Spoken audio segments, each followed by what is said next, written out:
Fëmia mërzitet. Fëmia e humbet durimin, fëmia e humbet interesin, e humbet vëmendjen, kështu që menjëherë fillon ajo frika e madhe e prindit, izolimi social. Fëmia nuk ka më dëshirë të komunikojë me fjalë verbalisht. Gjuha e humbet ngjyrën e saj, gjuha e humbet atë emocionin e saj, sepse fëmia thithet nga teknologjia dhe për sa kohë kjo pjesë e virtuales dhe reales nuk janë në ekuilibër me njëra tjetrën apo nuk ushqejnë natyrshëm, akoma jo të paktën në këtë epokë që jetojmë, nuk ushqejnë njëra tjetrën, fëmia gjendet në dy situata ku preferon atë të parën, që është me sa duket më tërheqëse.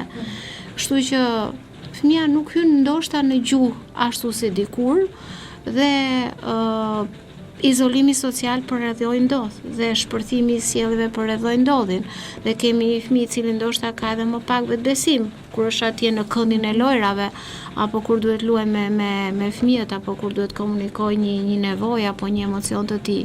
Kështu që kemi një lloj ndoshta prishje të ekuilibrave për shkak të teknologjisë, koha do ta vërtetojë gjithsesi.